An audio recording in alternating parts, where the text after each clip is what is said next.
Tarehe 29 ya mwezi wa 10 mwaka 2025 yaliibuka maandamano makubwa katika ardhi ya Tanganyika.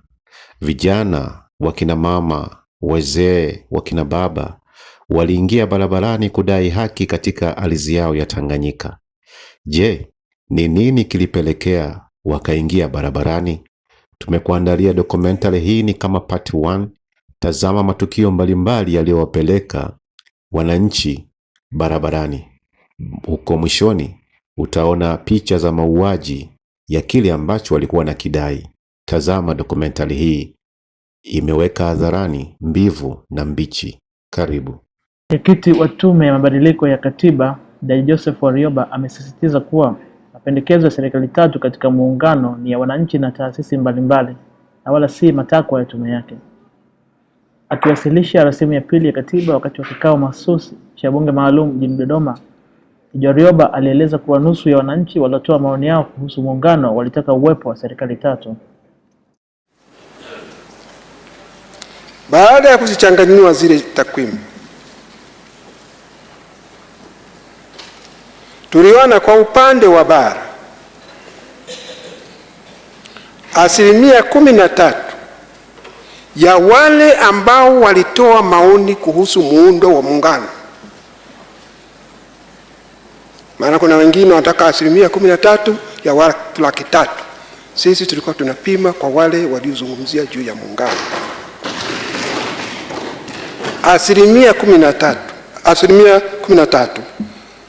13% walipendelea muundo wa serikali moja. 24% walipendekeza muundo wa serikali mbili, na 61% walipendekeza muundo wa serikali tatu. Huyu ni mwanasiasa maarufu wa Chama cha Demokrasia na Maendeleo, Chadema. Aliitwa Alphonce Chemi Mawazo. Alifanya siasa ngumu katika ardhi ya Tanganyika. Hapa anawashauri jeshi la polisi kuhusiana na mifumo ya kiuchaguzi. Msikilize. Wadogo zangu, rafiki zangu polisi, sikilizeni. Ngoma ya mwaka huu ni ya tofauti sana. Mnaenda kanisani, kaombeni vizuri. Hizo helmeti hazitazuia.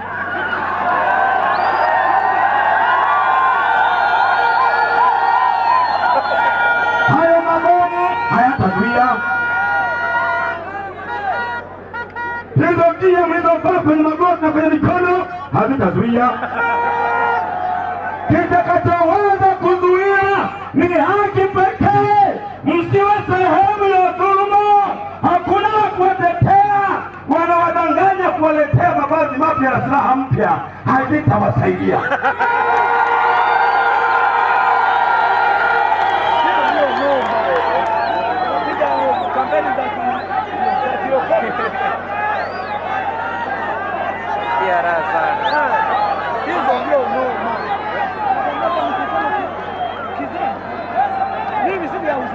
Kwa hiyo watoto wa mama ntilie wenzangu, polisi imefanyika kwa laana kwenye taifa hili.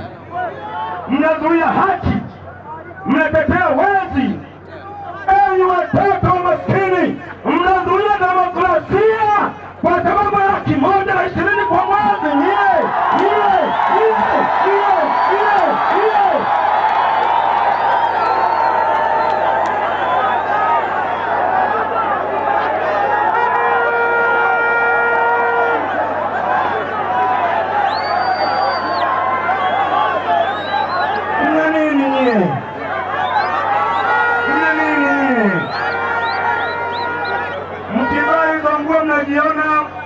Makomando na wakati wenzetu wote tunashida kama nyie.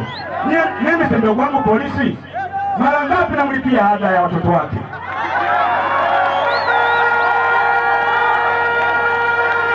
Mara ngapi namsaidia kodi ya nyumba?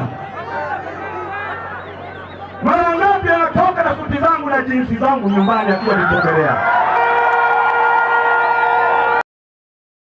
Baada ya ushauri huu, Alphonce Mawazo aliuawa katika mji wa Katoro huko mkoani Geita.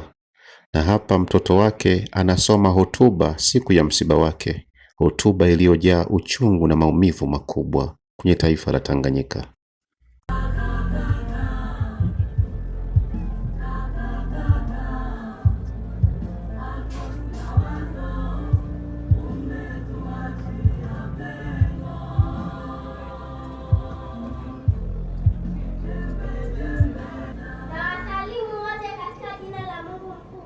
Shikamooni wazazi wangu, naitwa Precious Alphonce Mawazo Chemo. Na vitu vinne tu vya kuambia. Kwanza, namshukuru Mungu kwa yote, naamini ni mapenzi yako japo kwa kulazimishwa. Pili, nashukuru uongozi mzima wa Chadema, makamanda na babu zangu, Lowassa, Sumai na mchungaji Lugiko. Umri wangu ni miaka 9 tu na mdogo wangu miaka 2. Nimepata pigo kubwa, inauma sana, na laani mauaji ya kinyama na kikatili yaliyofanyiwa baba yangu Alphonce Mawazo Chemo, na kutuacha wadogo nikiwa na ndoto ya kuwa mwanasiasa mkubwa kama Benazir Bhutto aliyeuawa Pakistan. Naomba mtuombee, mtusaidie na kutuongoza katika maisha yetu. Naiomba serikali na Watanzania tuungane kukomesha vitendo na mauaji ya kikatili. Damu ya baba yangu iliyomwagika itasimama juu ya kila aliyeshiriki kupanga na kutekeleza mauaji haya ya kinyama.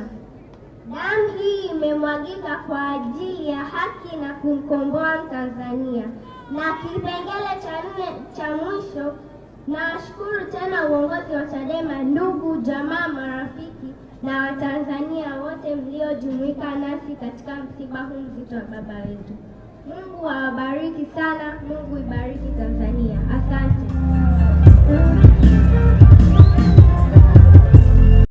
Kanisa Katoliki kupitia Father Kitima wanatoa ushauri wa mabadiliko ya mfumo wa uchaguzi, lakini baada ya ushauri huo Father Kitima anavamiwa, anapigwa na kuumizwa. Sikiliza ushauri wake. Kwenye urais ndio bado changamoto zipo na unazikuta hata Marekani hata wapi, lakini huku chini kutokana na tume kuwa huru, wafanyakazi huru wa tume. South Africa tulipoenda ina wafanyakazi karibu 1000, Kenya ina wafanyakazi karibu 900. Tanzania tunaweza kuajiri pia watume. Kwa hiyo sio wale waliotumwa sababu ni viongozi wazuri wamepewa majukumu ya kiserikali, lakini tumeona huko tumeanza kutetereka. Ni afadhali wafanyakazi wa serikali waache kudhibiti kuratibu uchaguzi. Uchaguzi uratibiwe na stafu na tume, ambavyo kama tulivyoonyeshwa kwenye mswada pia tutakuwa na usaili, watu watakuwa naomba, wanachaguliwa, na haya yote yakifanyika kwa wananchi kutawala zoezi zima la kuiweka tume, italeta kuaminika kwa tume.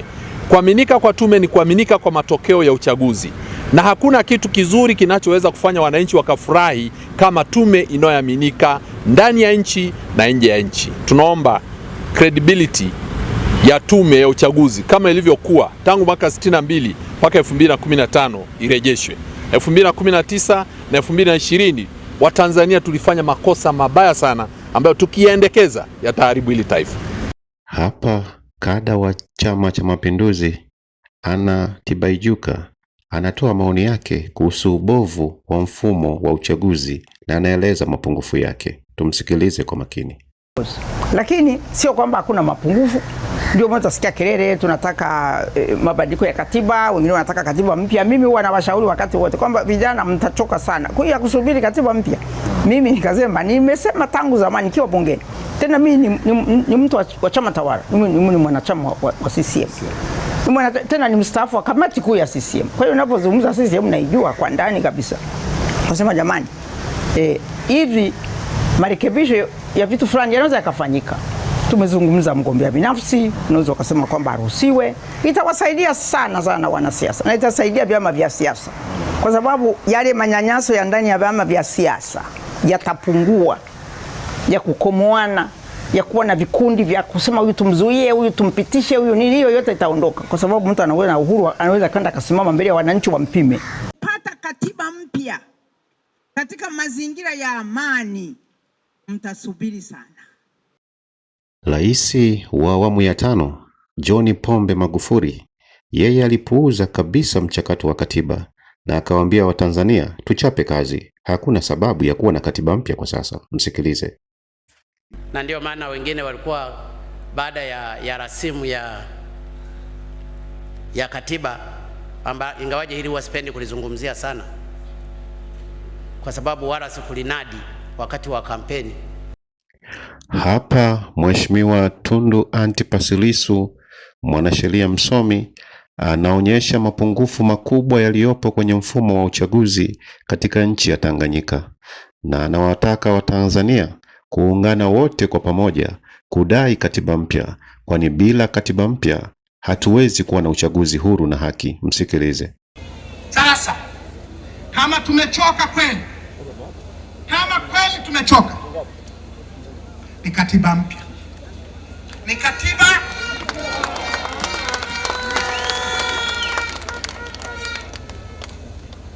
bila katiba mpya halitawezekana. Bila katiba mpya hakuna kitakachowezekana, niwaambieni. Bila katiba mpya hatutapata tume huru ya uchaguzi. Na hili swala la katiba mpya lina umri leo wa miaka 32. Lilisemwa rasmi mara ya kwanza na Jaji Mkuu Francis Nyalali, ambaye alipewa jukumu na Rais Mwinyi la kukusanya maoni juu ya Tanzania ya vyama vingi. Pendekezo muhimu ambalo CCM walikataa tangu mwanzo, katiba mpya. Likarudiwa na Jaji Kisanga mwaka 98. Likarudiwa na Jaji Mark Bomani mwaka 2003. Likarudiwa na Jaji Warioba miaka ile ya Kikwete. Na miaka yote wanapiga chenga, wanasema katiba haikuwekei ugali mezani, katiba inakuletea tozo lukuki, na kwa hiyo inakunyima ugali mezani.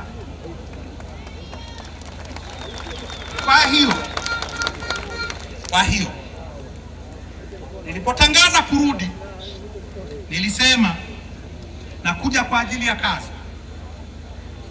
na kazi ni moja: kutengeneza nguvu ya umma wa taifa la Watanzania,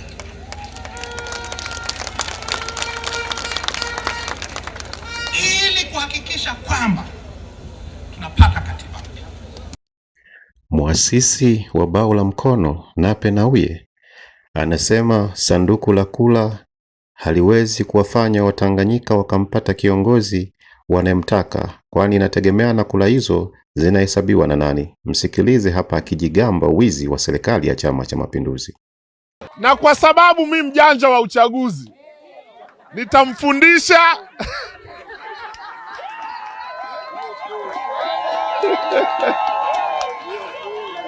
Kashai oye!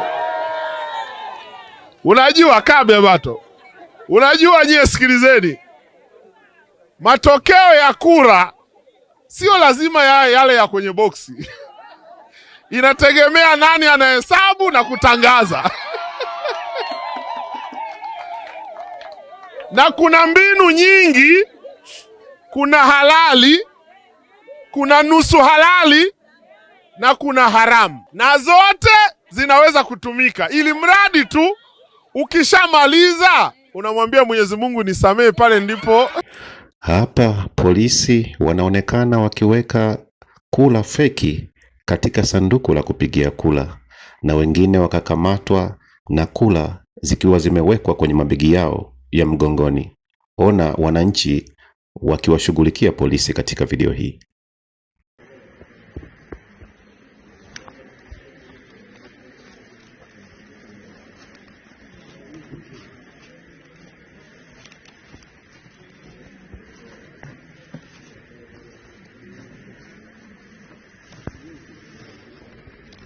Wazitoa hizo kula. Kwa nini?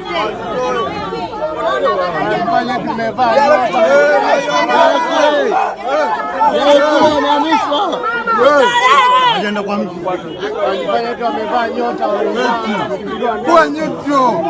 Yaani mnakuja jeshi la polisi kwa nyuto. Kwa nini? Kwa nini? Banato aje hapa. Kwa nini? Wewe haki zetu kwa nini unapotezea? Hata mtu wazazi wakati washaimiwa huko bwana.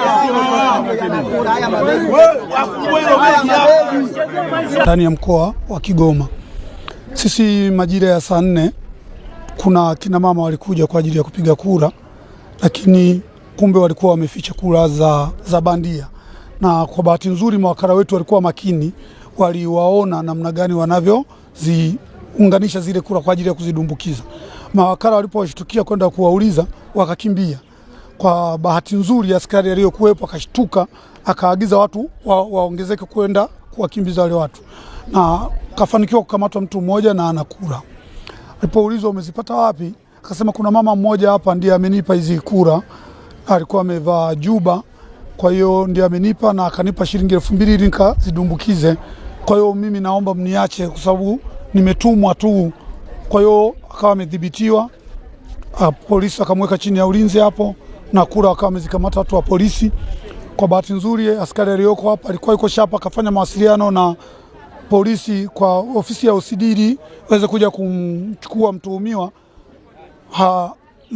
Juhudi hazikuzaa dafu kwa haraka matunda tu. Baada ya saa 1 na kidogo ndio polisi wamefika. Kwa hiyo nadhani ndani ya dakika hizi 5 ndio wamefika hapa, lakini tukawa tunawaomba kwamba ni vyema mnapopata taarifa muwahi, kwa sababu sisi tayari mchezo tumeushtukia na hujui watu watamkamataje. Inawezekana watu wakaenda kwa taharuki, yakatokea mambo ambayo sio mazuri. Kwa hiyo ni vyema polisi tunapowaita mfike kwa wakati. Kwa hiyo hili ndio tukio ambalo limetokea. Inaonekana kuna kura ambazo sio rasmi ziko mtaani. Hiki ni kituo cha Masanga stendi. Mimi dukuduku yangu ni kulingana na kura zilizokamatwa. Kura hizo zimekamatwa kwa ushahidi maalum kabisa. Lakini isipokuwa baada ya kumfuata mtendaji kakataa kwamba yeye zile kura hazielewi. Akasema hizi kura zimebushiwa, lakini zina muhuri wa mtendaji. Na sasa kama zimebushiwa zile kura na ule muhuri sio sahihi, tumemwambia mtendaji turudishie hizo kura kwa sababu tayari ushazikataa. Maana yake sio za kwako, huzielewi. Unawezaje kuendelea kukaa nazo? Sasa kwa sababu umeshazikataa hizo kura sio za kwako, tunaomba hizo kura tukakaa nazo sisi kama ushahidi wetu sisi, lakini paka dakika mtendaji amtunyima zile kura. Kwa hiyo kulingana na mazingira hayo tunaona kama vile uchaguzi wanataka kuuharibu wao, na tuitegemea kwamba mtendaji ni mfanyakazi wa serikali, atawatumikia wananchi wote ndani ya vyama vyao, haijalishi chama gani. Lakini cha ajabu tunamuona kama vile anaonesha upande mmoja, kwa sababu zile kura zimekuja zimepigwa kabisa na muhuri na zimepigwa kabisa kwenye tiki ya chama cha CCM za kulengea kwa mwenyekiti wa chama wa CCM. Na kama zile kura zilikuwa zifahamiki zinakwenda kwa nani, zingekuwa zimeenda tifesa kwa maana kwa watu wote. Mtu angekosea kaandika kama chama hichi, lakini zimekuja kura zimepigwa tiki kwa mwanachama wa chama kimoja ambacho ni cha CCM. Kwa nini iende hivyo? Watumie sheria na haki. Wananchi wanataka kufanya chaguo lao kwa kiongozi wanayemtaka. Sasa kwa nini wachaguliwe? Sasa kama ni hivi, hakuna haja ya kupiga kura. Ni bora wewe wanachagua wao wanayemtaka. Kinyume cha kuwasababisha watu wanataka kwenda kwenye shughuli zao, watu wanakuja kuumia bure, aliyakuwa wao wameamua kwamba tunayemtaka ni fulani. Wangekuwa wanafanya tu kitu kimoja bana. Basi sasa hivi bana, kulingana na hali ya hewa ilivyo, watu wanakubiza na mambo yao. Tumechagua chama kimoja, mnatuambia demokrasia. Haya, demokrasia namna gani? Kama kweli tunakuja kwenye vituo kupiga kura, alafu kura zinashikwa zimepigwa chama kimoja, hii sio sahihi. Tunaomba kwamba kwa kuwa watu wameamua kupiga kura kwa kujitoa, wafanye mifumo ya kuhusiana kwamba wananchi wanamtaka wanayemtaka wao, tusichaguliwe. Kwa sababu mazingira haya yataleta vitu vingine ambavyo visiokuwa vizuri katika mazingira ya watu husika. Kwa sababu tumeishi kwa kutegemeana. Unaona bana, akigombea yoyote atakayepita atatuongoza, lakini twende kwenye haki na sheria kama vile ambavyo wanavyosema. Sasa lakini wanavyofanya hawafanyi haki. Sasa kwa nini twende hivyo? Kama ni hivyo basi wampitishe wanamtaka wao, watu waende nyumbani wakatulia wakafanya shughuli zao. Kwa hiyo mimi niseme kwa machache hayo, mazingira ni hayo, lakini kingine ambacho nataka kukizungumzia, wamekuja wanafunzi wa Ujiji Sekondari. Hiyo shule ni shule ya CCM. Wale wanafunzi wanakwao. Tunajua sheria.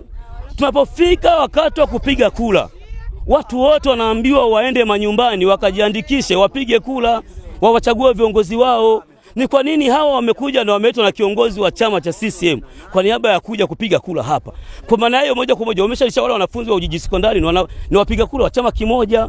Ni kwa nini waende wakafanya vitu vya namna hiyo? Walitakiwa basi waruhusu, kwa sababu walikuwa wanajua wana umuhimu na wenyewe haki zao za kupiga kula. Wangewaruhusu wakaenda kwao kupiga kula. Kwa nini wawalete huku? Na kama ni hivyo, kwa nini chama ndio kile kikawachukue ndio kiwalete huku wasijeti wenyewe? Wakamkabisa wa chama ambaye ndio mgombea ambaye alikuwa ni mgombea amepita. Ndio amekuja nao. Na wanakuja kwa maelekezo. Unanielewa bana? Kwa mazingira kama haya, kwa kweli italeta vitu vingine ambavyo sio vizuri. Yaani tunachokitambua sisi, mwananchi yoyote ana haki ya kupiga kula, ya kumchagua kiongozi aliyolizika naye. Lakini usimlazimishe, ukimlazimisha maana unaenda kumfanyia vitu vingine ambavyo sio sahihi. Na hivi vitu vinakwenda kisheria, vinakwenda yani kihekima kabisa.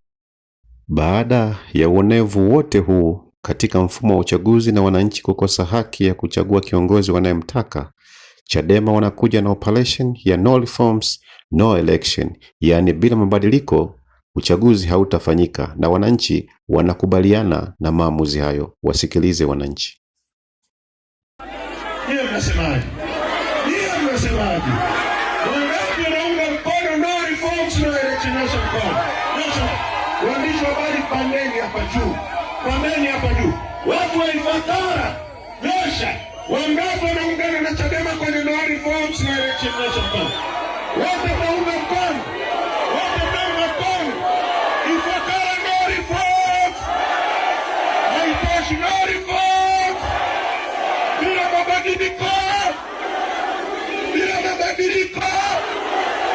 Tuende kushoto. Kulia. No reforms. Bila mabadiliko. Samia, hiyo ndio message ya wananchi, ndio ujumbe wa wananchi. Wananchi wanataka mabadiliko, alafu washindane na wewe tubadilishe nchi hii.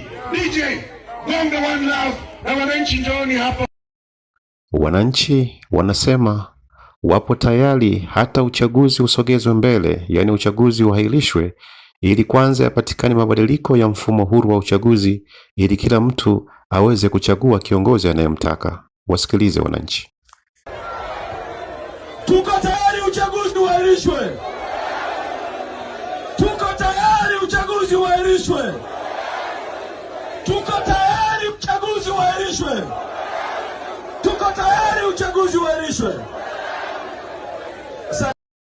Mheshimiwa Tundu Lissu anatoa kauli kubwa na nzito ya kishujaa, akiwataka wagombea wote wanaofikiria kugombea uchaguzi wa mwaka 2025 kwanza waungane kudai mfumo huru wa uchaguzi, kwa sababu wanakwenda kwenye uchaguzi kupoteza muda, na akasema gharama zote watalipa kama Mandela alivyolipa gharama ya kupigania uhuru kule Afrika Kusini. Msikilize. Kuna kitu sahihi hapa. Wamesema kitu kimoja sahihi hapa. Wanasema hivi, msimamo huu unaashiria uasi. Ni kweli. Kwa sababu tunasema tutazuia uchaguzi, tutahamasisha uasi. Hiyo ndio namna ya kupata mabadiliko.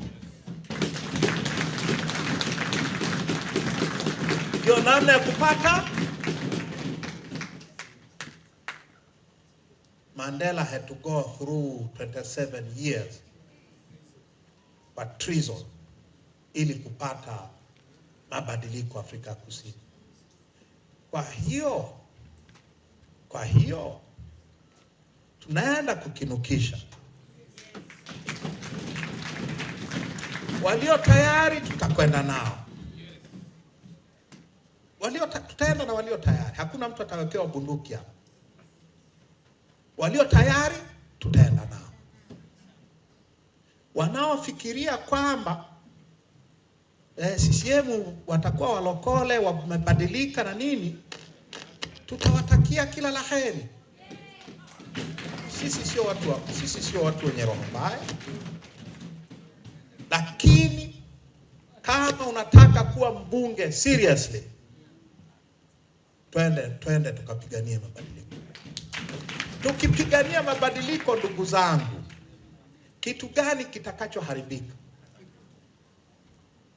Kitu gani ambacho nchi itapotea? Sana sana huu uchaguzi tutavuruga huu uchaguzi. Kwa kama ulikuwa unafikiria kuwa mbunge Oktoba au Novemba, sahau. Hiyo ni kweli. Hiyo ni kweli. Na mimi nilikuwa nafikiria urais. Ni mtiania. Nimesahau. Au kama ulikuwa unafikiria udiwani Novemba, sahau. Kwa sababu tunaenda kukinukisha vibaya sana. Sawa. Tukikinukisha vile, tutaumia. Ni kweli. Lakini mimi na imani tutashinda. Unajua kwa nini? Tukikinukisha seriously, watafanya nini? Watatuua. Wanaweza? Watatuua. Kwa hiyo mimi nimekinukisha, nakamatwa, napelekwa wapi? Naenda kushtakiwa kwa uhaini, kwa kuamsha maasi. Samia Suluhu Hassan anakejeli jitihada na maombi yote ya Watanganyika kupata mfumo huru wa uchaguzi kabla ya uchaguzi, na anasema uchaguzi utafanyika kwa sababu yeye ni amiri jeshi mkuu, na anasema hakutakuwa na nywinywi wala nywinywi. Hii ni dharau kubwa kwa wananchi wa Tanganyika. Msikilize. Ni watoe hofu kwamba tarehe zile za kupiga kura hakutakuwa na vurugu yoyote. Tokeni kwa wingi, kapigeni kura. Vyombo vya ulinzi na usalama vimejipanga vyema kuilinda nchi hii. Na mimi ndio amiri jeshi mkuu nayesema hapa. Tumejipanga vyema kuilinda nchi hii. Kwa hiyo hakutakuwa na nywinywi wala nywinywi. Naomba watu tokeni, amshaneni, kapigeni kura. Ni watoe hofu kwamba tarehe zile za kupiga kura hakutakuwa na vurugu yoyote. Tokeni kwa wingi, kapigeni kura. Vyombo vya ulinzi na usalama vimejipanga vyema kuilinda nchi hii. Na mimi ndio amiri jeshi mkuu nayesema hapa. Tumejipanga vyema kuilinda nchi hii. Kwa hiyo hakutakuwa na nywinywi wala nywinywi. Naomba watu tokeni, amshaneni, kapigeni kura. Ni watoe hofu kwamba tarehe zile za kupiga kura hakutakuwa na vurugu yoyote. Tokeni kwa wingi, kapigeni kura. Vyombo vya ulinzi na usalama vimejipanga vyema kuilinda nchi hii. Na mimi ndio amiri jeshi mkuu nayesema hapa. Nimemsikia Mheshimiwa Rais anazungumza kuhusu nywinywi. Ni jukumu letu sisi wananchi kulinda amani ya nchi yetu, kwa sababu amani inapatikana kwa shida sana, na tukipoteza hatutaipata. Katika hali ya kawaida, nani anaharibu amani? Anayetumia nguvu na kusitiza uchaguzi uende anavyotaka yeye, au yule anayesema jamani, turudi mezani ili tuangalie mifumo yetu ya uchaguzi, kwani mfumo wa sasa hauwezi kutupatia viongozi wa haki na kweli. Kwa maana hiyo,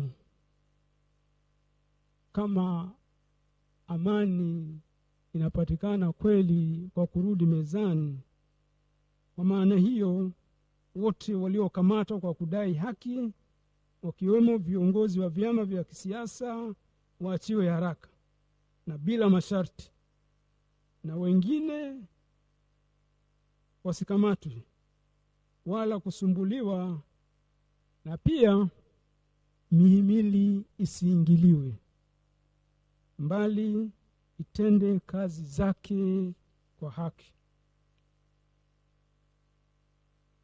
Demokrasia. Madikteta wengi duniani na hata hapa Afrika hawataruhusu uchaguzi ufanyike, kwani wataogopa uchaguzi ukifanyika hawatachaguliwa, na kama wataruhusu uchaguzi wataharibu mifumo ya uchaguzi ili wabaki madarakani. Tanzania hatujafika huko. Watu wasipochagua kwa uhuru, demokrasia itakufa. Hii ni nchi ya waelewa. Vilevile, Tanganyika inakumbwa na wimbi kubwa la utekaji. Wanatekwa wafanyabiashara, wanatekwa wananchi wa kawaida, wanatekwa wanasiasa, wanatekwa wanachama wa Chama cha Mapinduzi, wanatekwa Watanganyika maelfu kwa maelfu, lakini bado serikali ilinyamaza kimya, haikutoa komesho lolote la utekaji huo. Ona matukio ya utekaji na kauli za kejeli za utekaji. Ushahidi upo kwenye video hii. Kama kuna mtu anadhani anao uhuru wa kukaa mtandaoni na kisimu chake, anashinda asubuhi kutwa nzima anatukana viongozi, jeshi la polisi, hawa tukiwapoteza msiwatafute hawa. Piga makofi kwa sisi.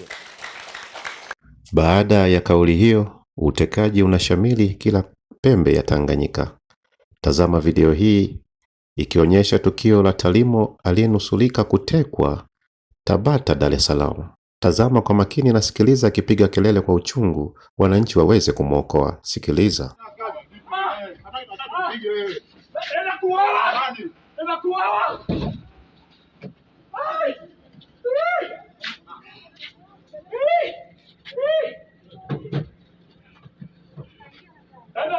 Ni maumivu yalioje katika vifua vyetu.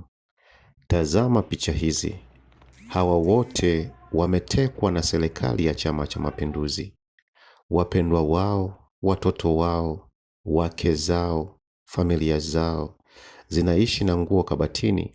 Hawajui kama wapendwa wao watarejea, na bado hawana matumaini kwa sababu serikali haramu iliyopo madarakani haiwapi matumaini ya kuwapata tena wapendwa wao. Tazama picha hizi zote.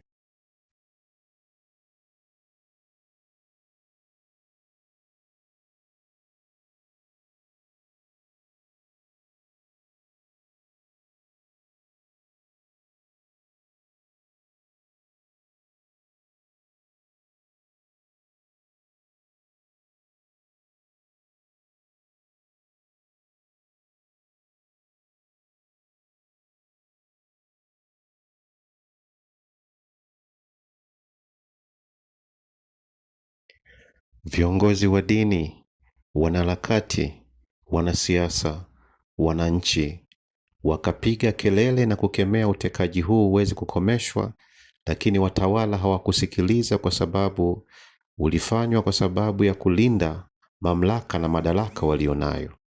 Sikiliza viongozi wa dini wakikemea utekaji huu. Sikiliza kwa makini. Watu wanapotea tu na wengine wanauawa tu, na zile mamlaka tu zitegemea ziseme kitu, aziseme chochote, na sauti ikitoka mimbarani ikisema, nasema huyu mchungaji, huyu askofu ameanza kuwa mwanasiasa. Yani nikasema wewe unayeropoka hayo ni wewe ambaye hajakukuta. Yakikukuta ndugu yako mmoja akapotea, yakikukuta ndugu yako mmoja akauawa, utakuwa na ujasiri wa kusimama na kusema hapana, tumechoka na hatuwezi kuendelea kunyamaza. Bwana Yesu asifiwe. Mivutano ya hoja na kisheria inayoendelea, tunatamani nchi yetu watu wakae, inahitaji maridhiano. Watu wakae waridhiane, watu wakae wapatane kwa hayo mambo yote tunayasikia na tunayasikiliza kwenye vyombo vya habari. Nataka watu wakae kwa pamoja, wasikilizane, ubabe na kujibu majibu makali makali na ujanja hauwezi kutufikisha popote. Kifikia mahali raia wakianza kuwa na hofu ya huru hata wa kujieleza, mtu hawezi kusema kitu chochote, ni lazima tujiulize. Tunaanza kuingia kwenye hatari ambayo ni lazima tuseme. Na tusiposema sisi, hata Kristo alisema mkiwazuia hawa kusema, ipo siku mawe yatafanya nini? Mawe yatapiga kelele. Ni lazima tuliowapa mamlaka kutoka mikononi mwetu sisi kama wananchi wachukue wajibu wao wa kuhakikisha nchi yetu iko salama. Je, hii habari ya watu kupotea, hii habari ya mtu akiagi vitu fulani fulani akioji, saa nyingine unaweza usimuone, huu ndio ulikuwa utamaduni wetu? Ndio ulikuwa utamaduni wa nchi yetu? Na je, hii hofu inasababisha watu wasiongee kitu fulani kwamba utapotezwa, inasababishwa na nini? Na kwa nini inatokea hivi karibuni? Tunaomba serikali yetu itunze mambo haya ili yasiendelee. Tutasababisha maumivu na uchungu ambao si wa lazima, ambao ukiendelea unaweza kuchochea visasi vinavyoweza kuharibu amani na utulivu wa nchi yetu. Nchi hii, kila mmoja wenye mamlaka na wale ambao tupo wafuasi wa vyama mbalimbali, lazima tujue nchi hii ni ya kwetu wote, walio na vyama na wasio na vyama, sio vya kundi fulani, sio nchi ya kina fulani. Nguvu ya ufufuo wa Kristo ikaliunganisha taifa letu. Hatutaki matabaka katika nchi hii. Tunatamani utengamano, mshikamano, ili watu tuishi kwa amani. Tunahitaji utulivu katika nchi yetu. Vyama vya siasa vivumiliane, vikae, viongee, vitafute maridhiano ili nchi yetu iendelee kuwa na amani.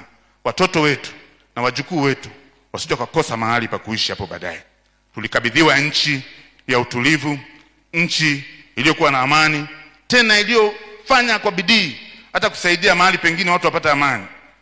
Kila mmoja na atamani aiache nchi ikiwa katika hali hiyo, ili watoto wetu na wajukuu wetu waendelee kufaidi amani ambayo Mungu alituweza katika nchi hii. Waliopewa dhamana ya kutuongoza ni lazima watimize wajibu wao katika kuangalia mambo haya. Vyombo vya dola na wote lazima wafanye vitu hivi kwa makini na kwa hekima, ili utulivu wa nchi yetu uendelee kuimarishwa pasipo uonevu. Wote wenye mamlaka wawe na moyo wa unyenyekevu. Hata Kristo alikuwa na mamlaka, ujue. Alikuwa na nguvu ya kufanya jambo lolote, lakini yeye alikuwa mnyenyekevu. Maana alijua ya kwamba yampasa kupitia hayo ili watu wa Mungu, ili taifa la Mungu, ili wanadamu wapate kukombolewa. Watakapotuongoza kwa unyenyekevu, kila Mtanzania atafurahia utanzania wake. Lakini tukitikiswa na hofu, mkuu shida, unajua. Hata tumeanza kuchagua, unaanza kuchagua sijui nitahubiri nini. Maana unaweza kuhubiri tu ukashuka huko mtaani ukapotea. Hii ni shida, hatukuzoea hivi Tanzania. Tuliruhusu sauti ya kinabii itoke iseme na kusanyiko la Mungu. Lakini saa nyingine watu wanakufuata. Ulikuwa na ujasiri gani?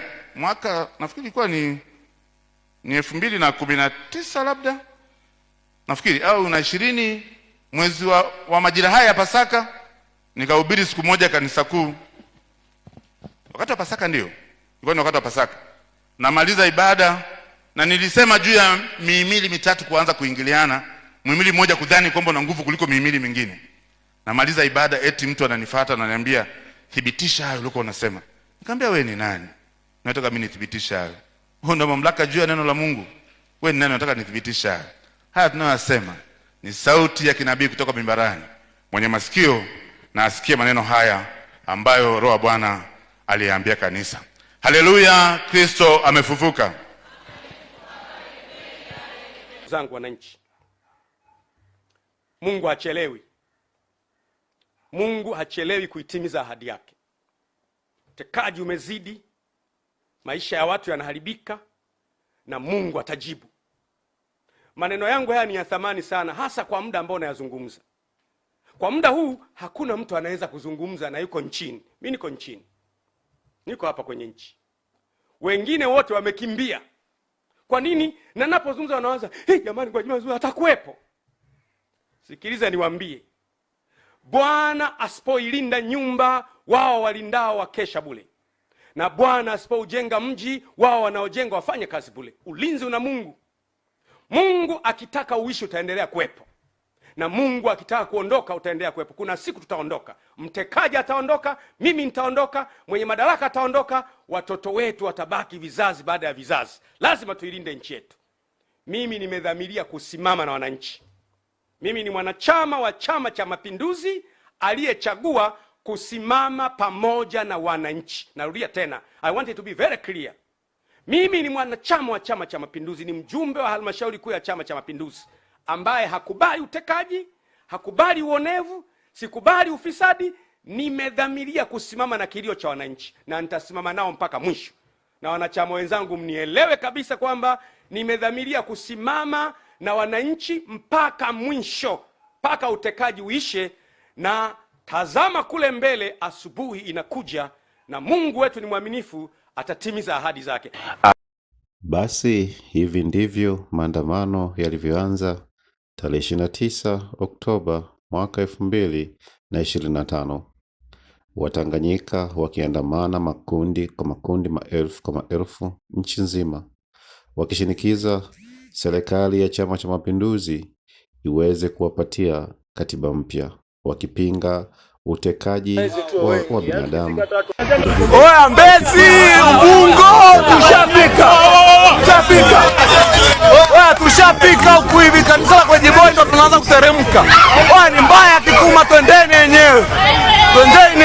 Tumeshalala sana, twende babu. Kwani nyinyi mwendokati mjiona inauzwa? Mjiona songati inauzwa? Tunafanya nini? Pole pole achiwe. Lisu achiwe. Hapa dikane na mwili wake mtupe tuuzike.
CCM inawaka moto.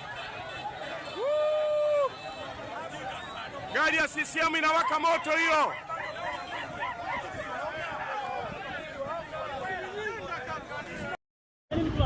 Piga mkono. Wewe bajaji. Usije kwa turekodi na wengine wanasingina kidogo. Unajua ni nini? Finga. Wao msururu na uona wote ni mafinga. Watu wamekubali. Watu wamekubali. Uchomaji wa mali za serikali kwa hasira kubwa kutoka kwenye vifua vya wananchi, kwa sababu wametoa maoni miaka yao yote hawakusikilizwa. Upuuzaji wa maoni ulipelekea hasira kuwa nyingi zaidi katika nchi yetu ya Tanganyika. Tunataka haki zetu, tunataka haki zetu, tunataka haki zetu. Ona mapambano yanaendelea. Uharibifu wa mali umeharibiwa. Kama mnavyoona, tuko hapa maeneo Manzese darajani.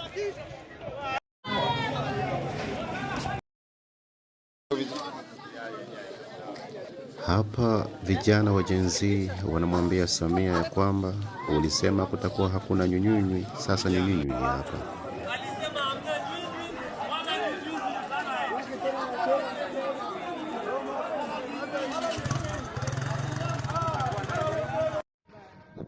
Watu wakaanza kupigwa risasi mchana wa saa 7 wakati wa azana ya swala.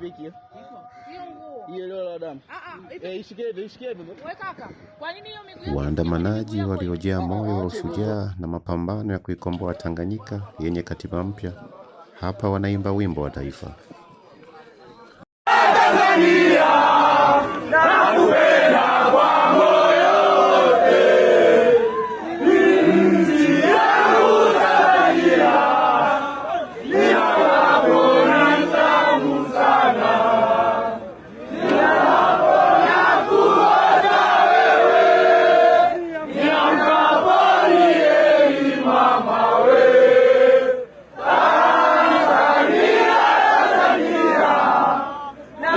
Kisha wanalishangilia jeshi kwa shangwe.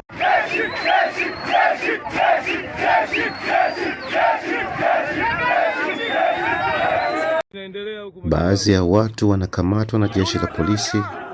Basi wananchi wanaliambia jeshi kwamba wanataka watu wao na jeshi linakwenda kuwatolea watu wao.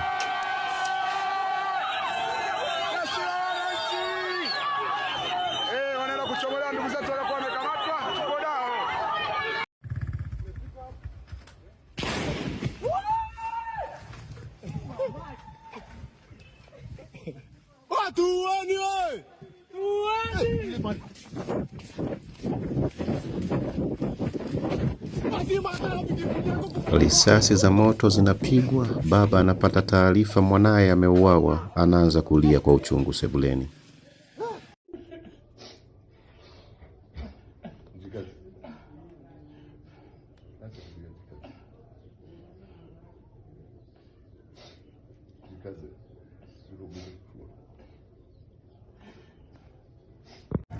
Kama mnavyoona hapa, waandamanaji wanamlalamikia Samia kwamba ameleta polisi na watu waje waue ndugu zao. Hapa wanaongea katika video wakiwa wamebeba maiti mkononi. Ndio maana tu hapa Mama Samia ameamua kuleta wanani watu uwe sisi. Ameamua kuleta watu uwe, washamuua mwanetu. Tunasema Samia, Samia hii damu unaomwaga. Samia, tupo hapa, tupo paka kifo. Tunakufa na wewe. Samia, Samia umeleta watu tulia watu wetu. Samia, tuko na wewe. Unatulia na mpiga risasi. Samia. Samia. Samia. Ameshaua ngapi sasa hivi? Samia, tuko na wewe. Mama wa kijana aliyeuawa analia kwa uchungu akienda kumtafuta mwanae.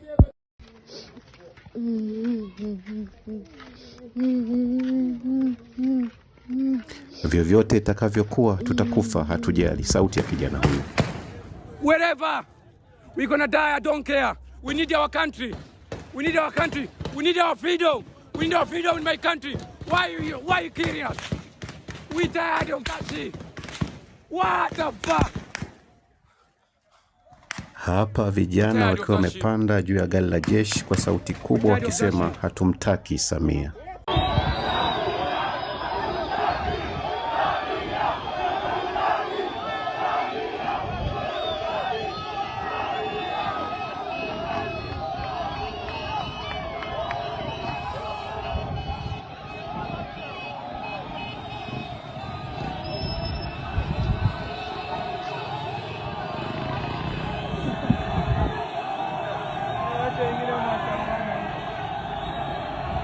Wananchi wanapita kwenye vituo vya kupigia kura, wanachukua kura na kuzichoma moto.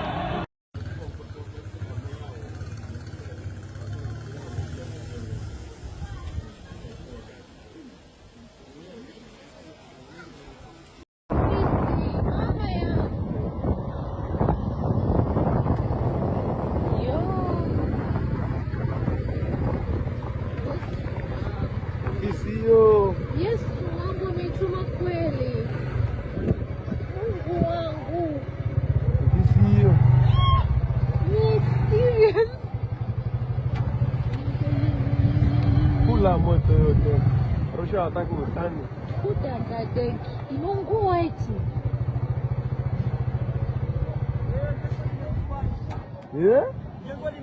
Baba, Arusha hataki utani. Hapo sawa. Haya.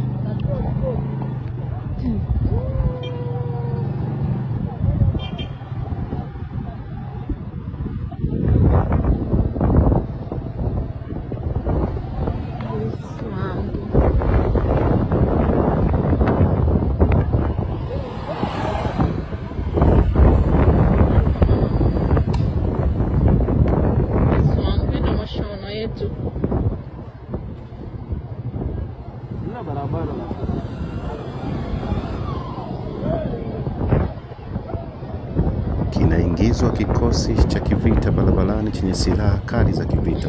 Kazi ni moja tu, kuua wananchi. Tazama hapa.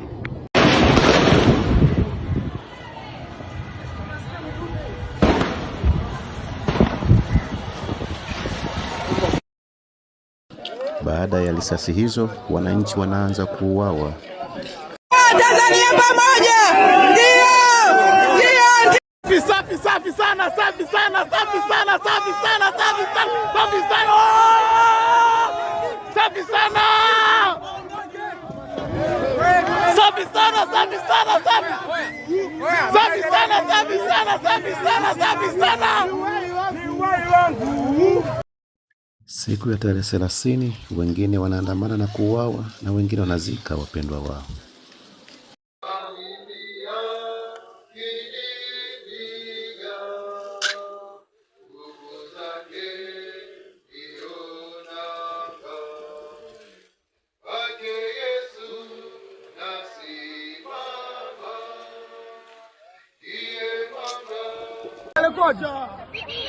Anarekodi nenda mbele.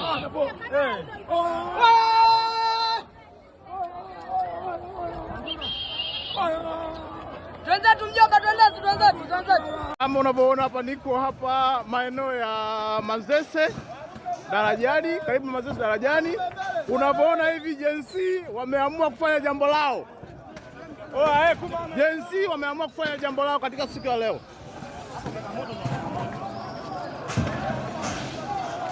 Jensi wameanza kufanya jambo lao katika siku ya leo. Wakati maandamano yanaendelea, jenzi wanapanda magari ya jeshi, yani ni humu tu. Tizama hapa.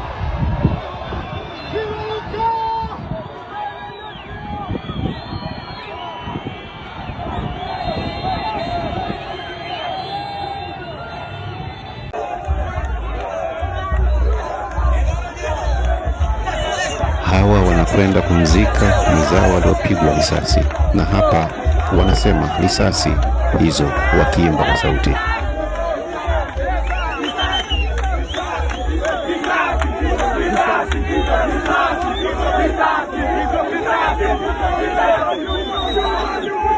Huyu anakiri kupigwa risasi na askari akikubali kwa kuonyesha ishara ya kutikisa kichwa.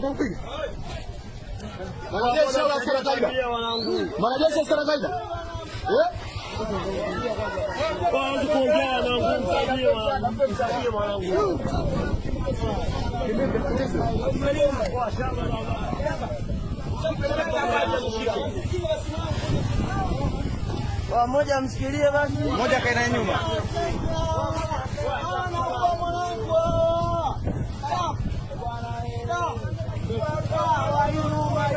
Waandamanaji wanaonyesha kilio chao cha ajira. Wanasema hawana ajira.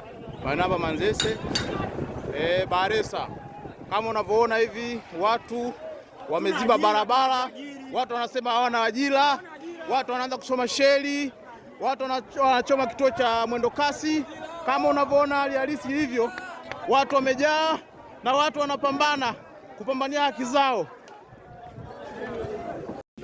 Haikuwa kazi rahisi. Wafanyakazi walimwomba bosi ofisi ifungwe, mabomu yanarushwa.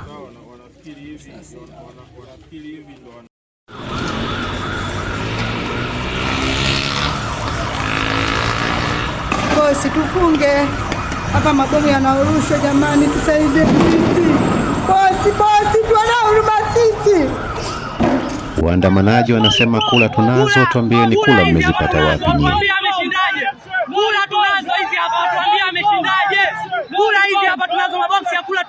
atuambie ameshindaje. Maboksi ya kula tunayo haya hapa, waseme ameshindaje. Hapa waandamanaji wanafuta gari la jeshi wakiimba kwa sauti kubwa, hatumtaki Samia, hatumtaki Samia.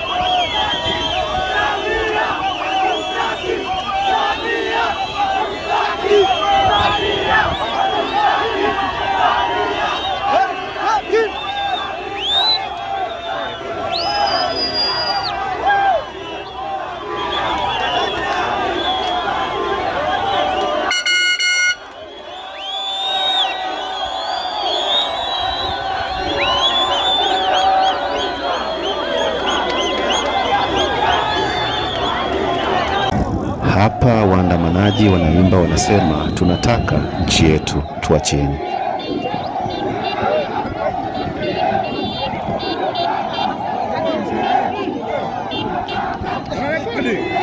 Muhimu. Tuwatumie bana. Hapa wananchi wanatuonyesha ushahidi wa maganda ya risasi. Tazama. Wameua watu. Mbaya sana. Mbaya sana. Tukio la huzuni na ushujaa. Wananchi wanalamba damu ya mwenzao aliyeuawa. Damu yako atailipa. Damu yako atailipa. Damu yako atailipa. Tiagasi hizi hapa hizi tunanusa tu. Oya, sema hiyo abido ya kilaza chocolate. Tiagasi inanukiaje hivi? Watu wa usaidia. Muda huu saizi Chunya kimenuka. Ili ni eneo la Bloka, soko la zamani la dhahabu. Hii hapo unaisimamisha hiyo, unarudisha.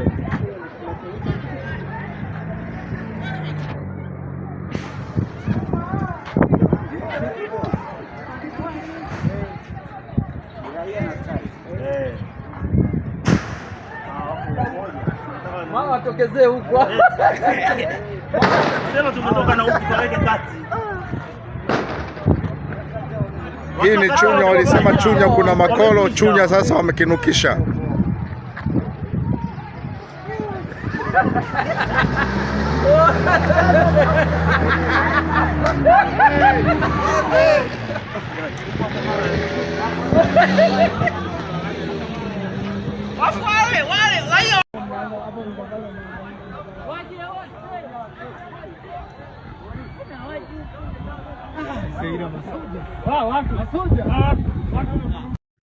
Haya yote yanatokea baada ya kupuuzwa kwa maoni ya wananchi, kupuuzwa kwa maoni ya kanisa Katoliki, kupuuza kwa maoni ya Humphrey Polepole wakaishia kumteka, kupuuzwa kwa maoni ya Captain Tesha mwanajeshi, kupuuzwa kwa Operation No Reforms na No Election ya Chadema, kupuuza maoni ya wanaharakati na wananchi wenyewe waliodai kabla ya uchaguzi wa mwaka 2025 basi kufanyike kwanza marekebisho ya katiba ili kuwe na tume huru ya uchaguzi, kila mwananchi apate haki ya kuchagua kiongozi anayemtaka katika nchi yake ya Tanganyika.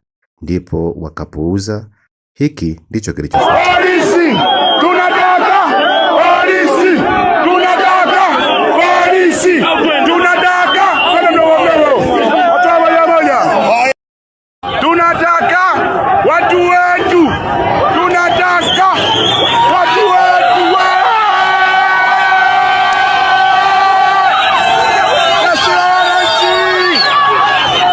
Wanaenda kuchomolea ndugu zetu walikuwa wamekamatwa, tuko nao. Hapa wananchi wakisimulia stori fupi ya mwenzao aliyeuawa kwenye uwanja wa mapambano. Wasikilize kwa makini. Wameua. Ni tukio ambalo limetokea sasa hivi hapa. Baada ya mauaji, hasira za wananchi zinapanda, wanaanza kuchoma vibaya sana mali za serikali. Kwenye sheri nyingine ile kule inawaka. Hali ya hewa imeharibika. Hali ya hewa imeharibika. Hali ya hewa imeharibika.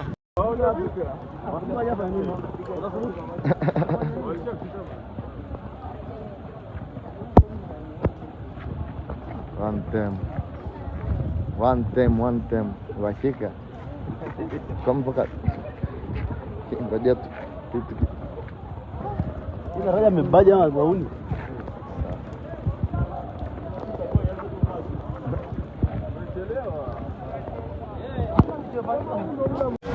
Moto mkubwa, kuna sheli imechoma moto kule na kuna sheli moja hapa inashambuliwa ya Laki Oil. Tuko maeneo ya Manzese. Jenzi leo wameamua kufanya kazi zao. Ni mbaya sana. Hapa wananchi wakionyesha matundu makubwa ya risasi kwenye nyumba zao zilizopigwa na jeshi la polisi. Tazama. Hapa ndiko askari walikopiga, ni maskari, si ndio? Hapa ndiko walikopiga. Alafu kuna mtu alikuwa anapiga naongea nao simu anawaelekeza. Wewe ya juu, twendeni.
Hawa wanachukua ushahidi wa mwenzao aliyouawa na pia wanasema watamtumia Sativa.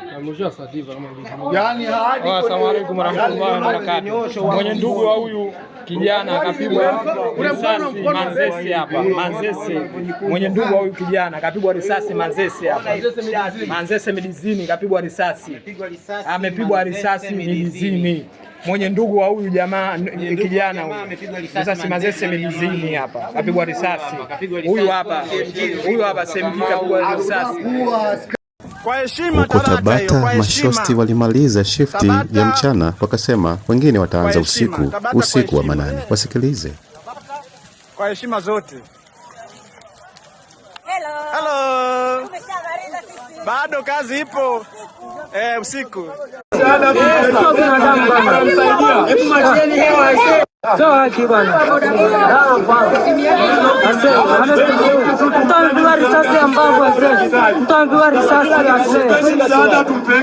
risasi ambavyo kweli ni binadamu kweli. Sio binadamu bana. Shida mlizowasababishia wananchi, haya ndiyo madhara yake. Tazama maoni ya wananchi waandamanaji. Hamna wale wanatutetea, mbona tulikuja hapa watu wakawa washangilia. Ndio umechafuka. Shida mlizowasababishia wananchi ndio haya matokeo yake. Shida mlizowasababishia wananchi.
Hapa waandamanaji wanaliambia jeshi la wananchi kwamba wenzao wameuawa na wakataja idadi ya wenzao waliouawa kwenye uwanja wa mapambano ya haki. Wasikilize.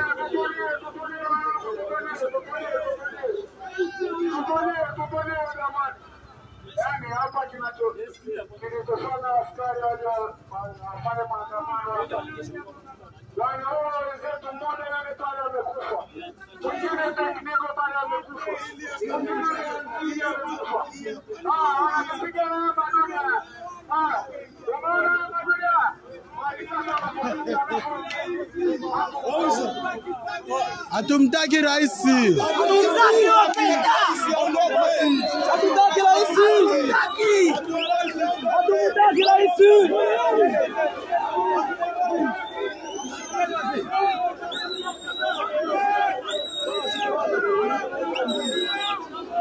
Rais wa nchi hatuelewi. Hatumtaki huyo.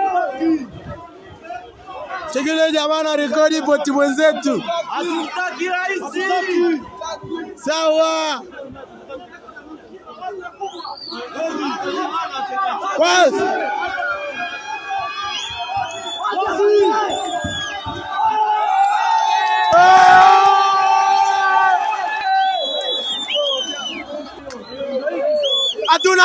Hatuna mchele. Mama akampigia simu mwanaye aliyopo shule, akampatia historia fupi ya kile kilichotokea katika mtaa wake. Sikilize hapo. Vituo vya polisi vimechomwa. Yaani hamna ni moto tu.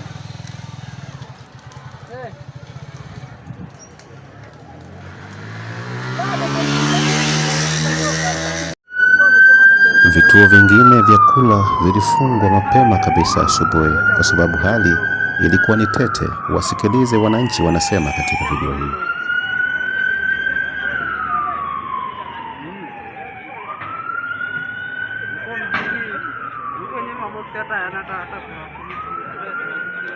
Wanafunga kituo. Hali imekuwa tete hapa. Kurugenzi kutoka, niangalia huyu anapiga risasi wa askari.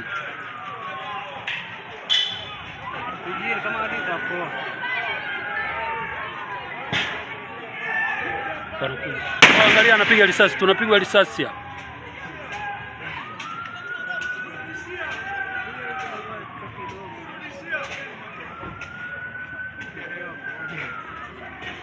Takiniona.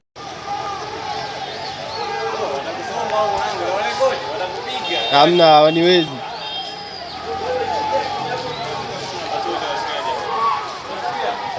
Huyu hapa anataka kupiga, huyu hapa anataka kupiga, huyu hapa.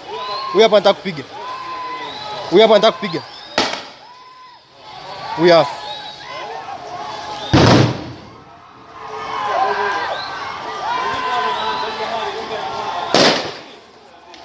Katika sakata la kupigania haki katika taifa lao la Tanganyika, wengine wanavunjwa miguu na wanafikishwa mbele ya mahakama. Tazama katika video hii mmoja ya kijana aliyezoea maarufu mkubwa baada ya kuvunjwa miguu na kupewa kesi ya uhaini. Mtazame katika video hii.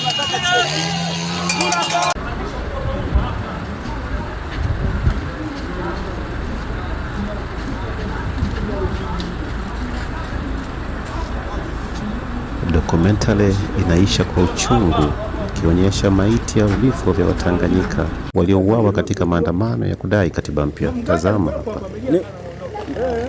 Ni mwanamume. Amerudi na pikipiki. Hebu mfunue dada.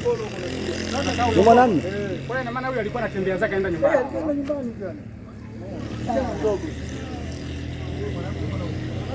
Wanaume. Mfunike vizuri mama. Ngoja tuchukue bajaji.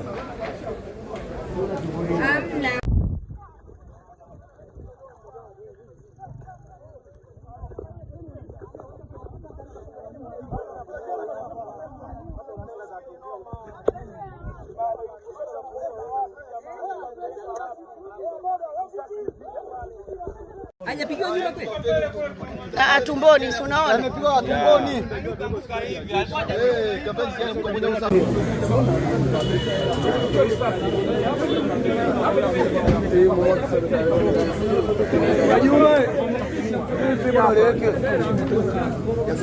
Ya imetoka moja kwa moja. Imepitiliza. Lakini imeingilia hapa, unaona? Ikatokea kufumua huko. Sema na ingine inakuwa ndogo, inafumua ndio kwa. Polisi wanaingia mtaani wanaua watu mtaani. Polisi wanaua watu mtaani, kweli mtaani. Nyumbani mtu anapigwa risasi hivi nyumbani kwake. Polisi wametukuta tumesimama tu hapa, wamepiga risasi za moto. Tanzania hii nchi yetu hii, mtu kauawa hapa mbele yetu.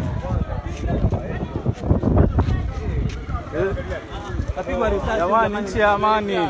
Polisi wanakuja wamevaa kiraia, wanaua watu mchana kweupe. Tusaidieni jamani, hapa ni makumbusho, tusaidieni msaada.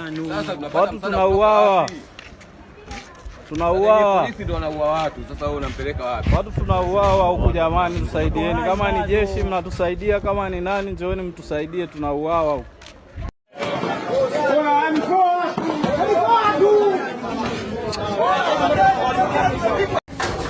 Kamba tumpoke kama damu stoke nyingi kama ya ile hapo. Ifunge ndio isokota fu. Unafunga. Nani tukutie.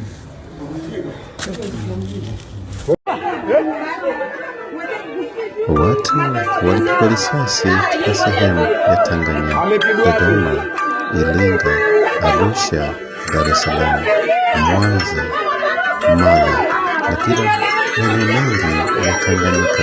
Watu waliuawa kwa kupigwa risasi tarehe 29, tarehe 30, tarehe 31, tarehe 1, tarehe 2 na kuendelea, na wengine walifuatwa majumbani mwao wakauawa. Jamani, tunaombeni msaada, mnaona wamepigwa risasi. Huyu ndo amepigwa risasi nyingi sana. Jamani, watu wanakufa jamani. Mnaona hivi jamani? Tunaombeni msaada, mnaona watu wanakufa huko. Huyu jamaa alipigwa chuma akiwa kwenye pikipiki wewe. Alikuwa kwenye bike yule kwani.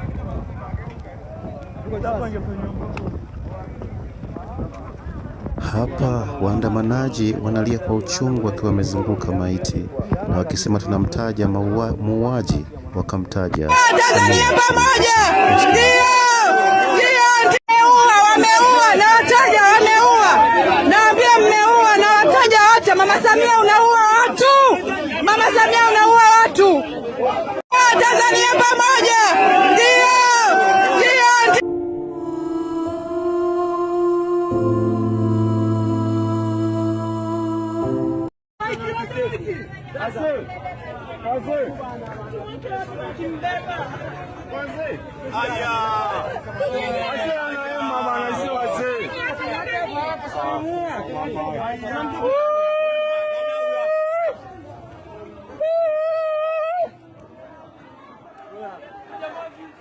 Vipi? Kifulu ni gani? Makuma mama.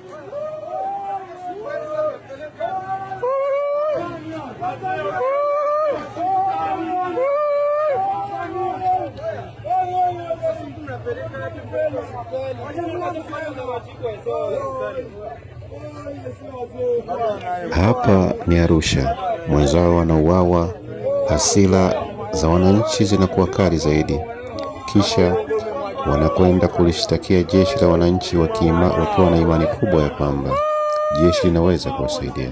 Wasikilize.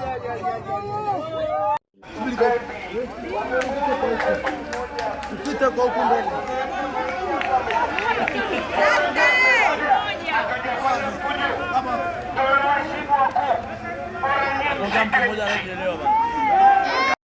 Navuta machozi ndani.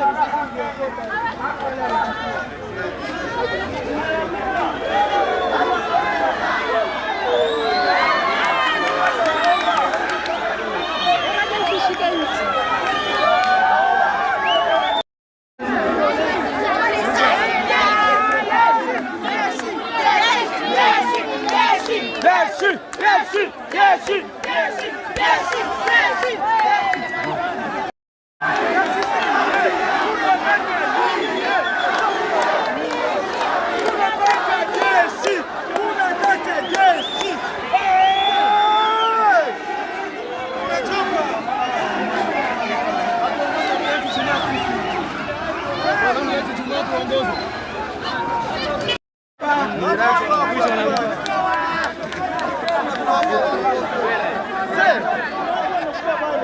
wenyewe wa kwetu. Tumechoka, tumechoka.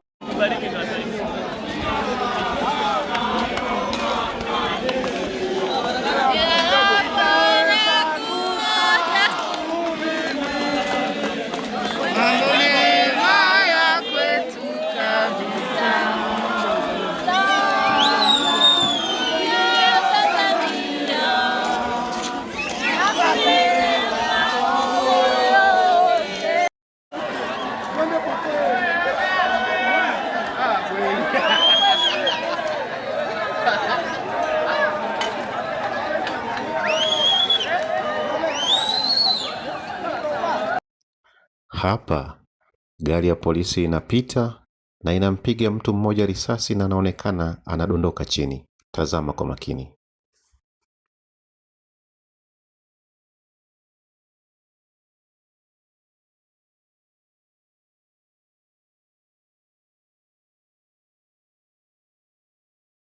Huyu ni mwanajeshi. Amemvua nguo zote mwananchi, amebaki uchi wa mnyama. Kisha anampatia mateso makali na kupiga risasi. Sikiliza.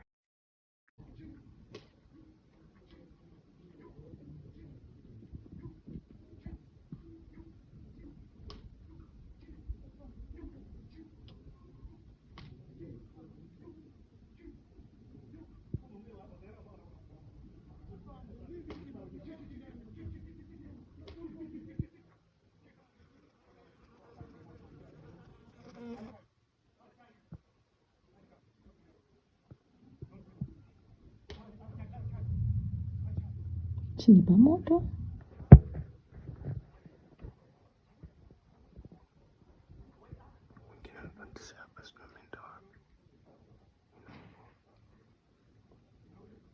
Ukafungue geti afu mimi nifanye vile.